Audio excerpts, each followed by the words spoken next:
Association, Mr Frank Baxter, people tend not to buy Easter fare until the last few shopping days. It's mainly wrapped up in this week, all wrapped up in 2 or 3 days, Easter. Wednesday will be an all-time record day, mainly in food, and Thursday will be a great trading day also. Now, what are the trading hours this year? Well, they're altering as they do most Easters. We'll be trading on the Wednesday night till 9 p.m. instead of the Thursday night. And this year, where in the past years we've traded for 3 hours on the Saturday morning, most stores will trade between 9 o'clock and 1 o'clock on the Saturday, with a few of the chain stores opening until 4 o'clock. Shoppers have no shortage of Easter confectionery to choose from, with department stores as well as sweet shops stocking a colourful range of chocolates. The traditional Easter egg has been given new life. At our elite chocolate shops, for example, there's fluffy nougat eggs, football eggs, and even breakfast for two. Although it's hard to beat the traditional chocolate eggs, a growing number of specialty shops are also offering more exotic chocolates, like these hand-dipped lemon creams. Along with truffle purees and chocolate shells, Sweet Things at Charlestown are packing these into individual Easter baskets, featuring sweets from as far afield as Switzerland, Belgium and Brussels.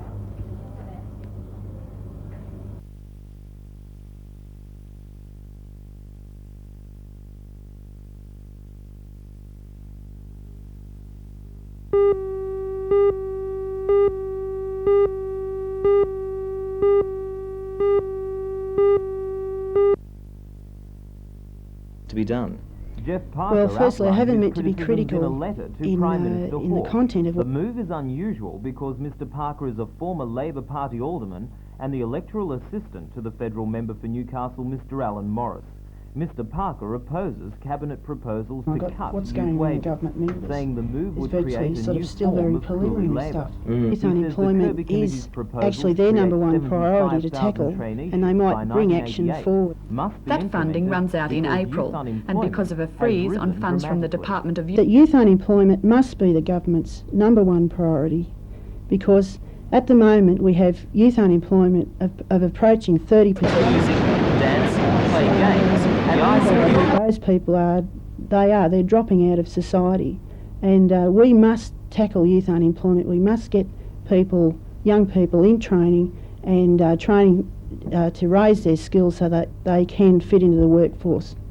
Do you believe that the government is paying lip service to IYY? Well, I'd hate to agree with that, but I think there might be some truth in that. I think that what's needed is a program to raise community awareness of the youth unemployment problem, because it's so immense.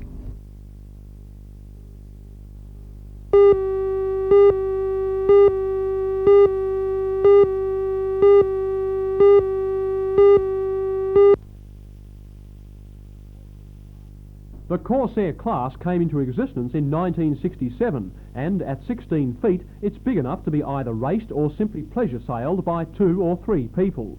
The hub of Corsair sailing happens to be on the Central Coast at Budgewoi. Local sailor and national chairman of the Corsair Class Association, Ashley Chapman, says this weekend's state titles are a combination of strict competition and family fun. Some of them take it seriously, but generally speaking the class is a family class. It's a boat that was produced by Alec Payne for the use of families of all ages. We have kept it over the years as a non-developing class so that the majority of people can sail them either competitively or socially or just for fun. Well, are you finding this weekend that the families are fronting up, or perhaps that some are discovering in their garage the old Corsair and dragging it out? Yes, some are. We're getting feedback from our advertising, and a great many people who have not sailed recently are coming back into the class.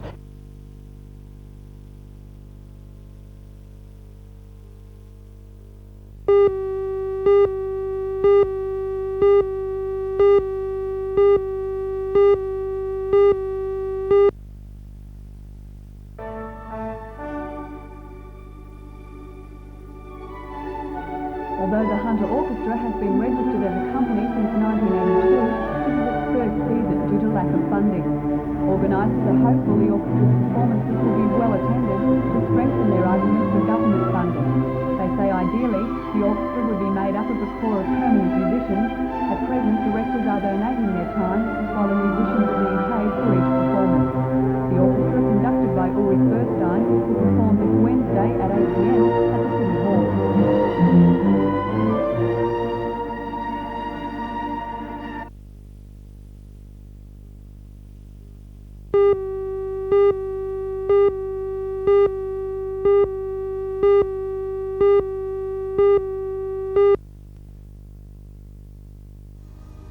The big news today was this superb skiing in the open women's street that saw Karen Boquette create a new national record of 6,820 points in the second round to win the national title.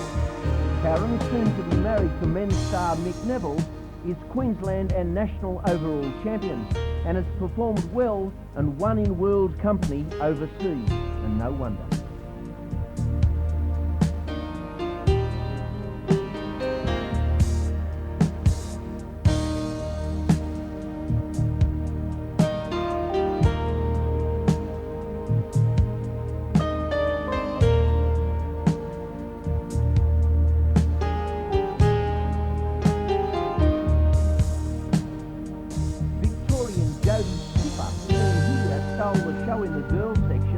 With another display of top-flight skills. And this 15-year-old seems certain to rise to become a world star as she now holds all the national records and has been overall junior girls champion for the last 4 years. Now up a division, she has already taken the jumps title with a national record leap. The titles conclude tomorrow with the open women's and open men's jumps sure to grab the limelight.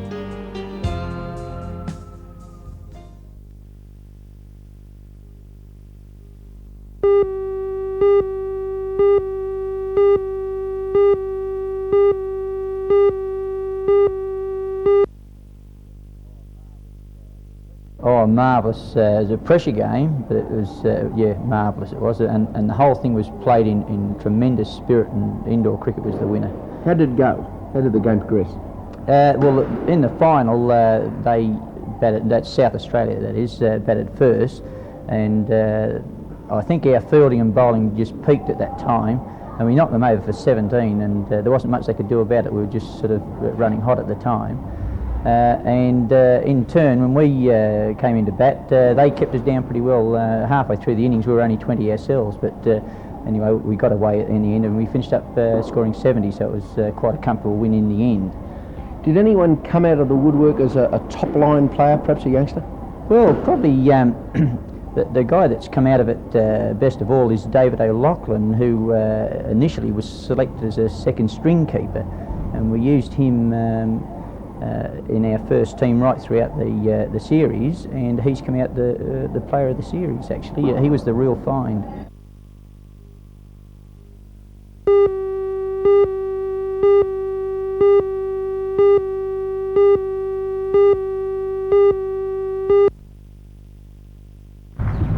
One of the most entertaining matches of the day was this round 2 encounter between NJC's World Bowls gold medalist Faye Craig and Australia Games singles gold medalist South Australia's Mary Ormsby. Ormsby won the match 31-29, but not before Craig had staged a magnificent comeback after being down 27-16 at one stage. The match underlined the fact that with so many champions competing, anything is possible, and to pick an eventual winner would be pure speculation. Alongside, in another round 2 match, Horrible's Nola Brown, the winner of gold medals in pairs and fours at the Australian Games, had a close tussle with Newcastle South Australian champion of champion singles, Elaine Pickstone. And like saying, Pickstone is lethal in this sort of company. He went down to Brown 22-31. Round 4 and 5 are on tomorrow.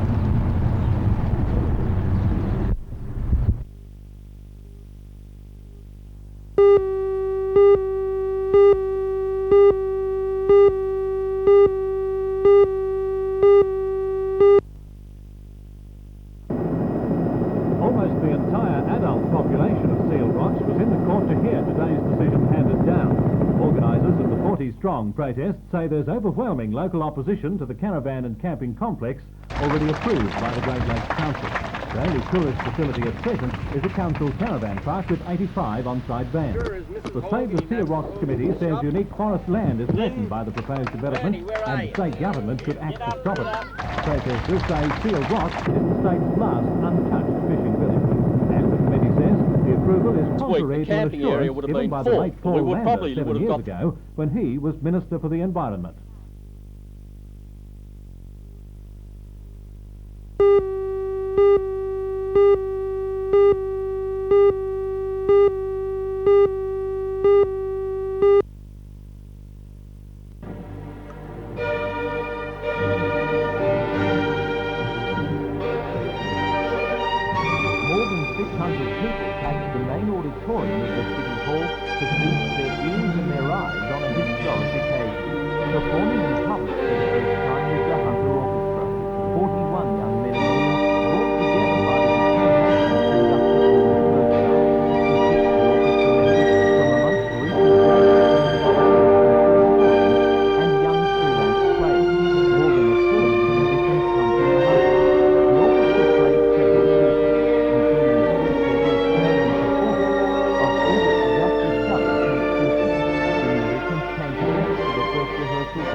with a totally new program featuring works by Mozart, Beethoven, Brahms and Sibelius.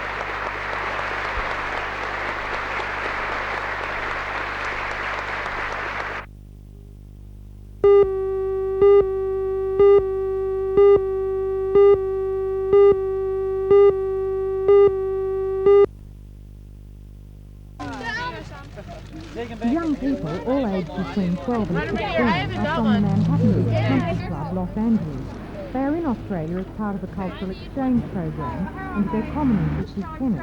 But at lunchtime today, their common interest was food, and they tucked in for their first taste of meat pies, a delicacy that they hadn't experienced in the States. They were enthusiastic, to say the least. It's so good. It's delicious. Right. How does it compare with traditional American, should we say, junk foods? You really can't compare it because, like, McDonald's is kind of different. Better than a hamburger? Yeah. Yeah, definitely. What do the boys think of them down here? What do you Great. make of them? Good. A lot better than home foods. I wish they had them there.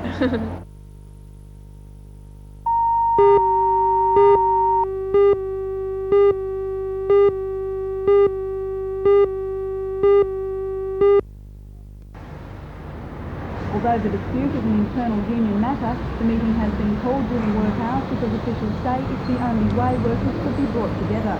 The Federal Secretary and Newcastle organiser of the Bus Employees Union, David Winwood, says the federal branch has had difficulty in forming state branch members about the alleged misuse of union funds in New South Wales. What did the investigation reveal? It revealed that some officers of the union in New South Wales had been in receipt of finances of the union that were not paid in accordance with the rules. Now, this dispute is an internal union matter. Why should the public be inconvenienced? There's no other way of getting the membership of the union together without them stopping work. That's one of the unfortunate realities of our industry. What do you think will be the likely outcome of tomorrow's meeting? I wouldn't like to...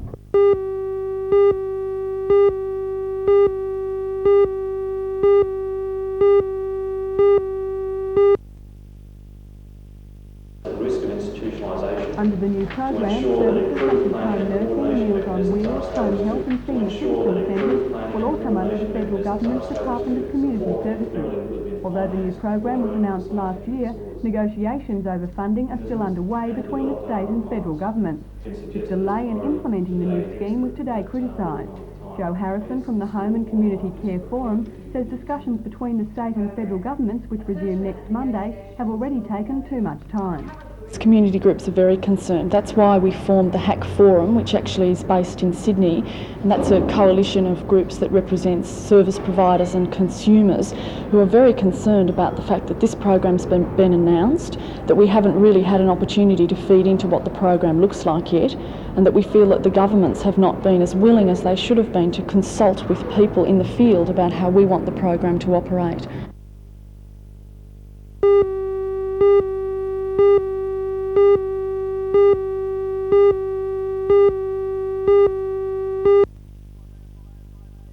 From there, followed by Major Menzies running on into the straight, and Group Stride, the leader. Variety Bill on the inside trying hard, but it's Group Stride in front, getting down close to home, and Group Stride beats Variety Bill. Major Menzies third, followed in by Driver's Seat, then Lal Verdi. Next to go down, Sante Benches got a badly buckled wheel.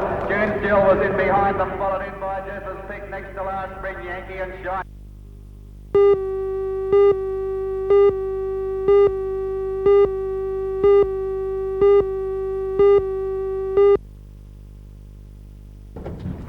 This huge private development has already got the boating fraternity talking.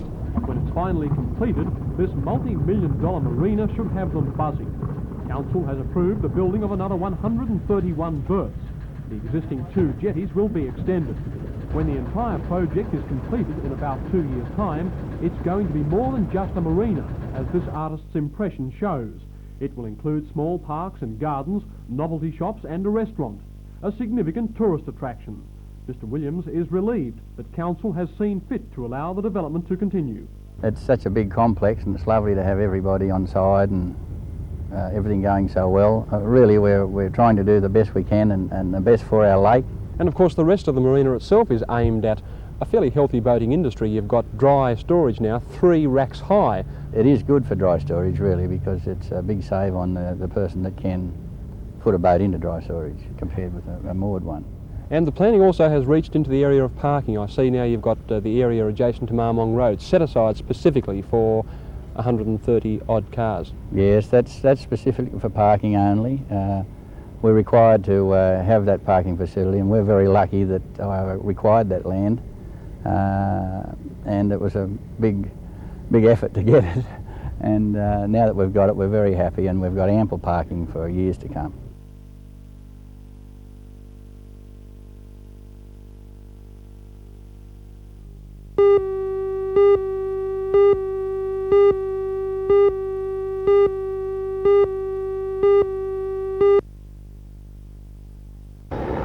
Organisers expected a high dropout rate from the triathlon, which covered a gruelling 3.8-kilometre swim, 180-kilometre bike ride and 42-kilometre marathon.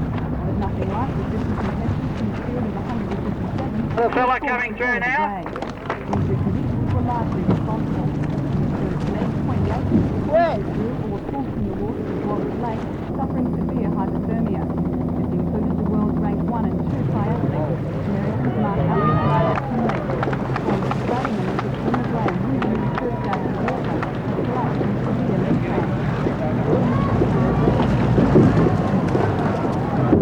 Australian triathlete 18-year-old Stephen Foster held an early lead over 24-year-old American Grant Boswell, ranked number 5 in the world. How do you feel? Boswell soon went to first place, which he held to the end. Final placings were Grant Boswell first, Mark Dragon of New South Wales second, and Stephen Foster from Victoria third.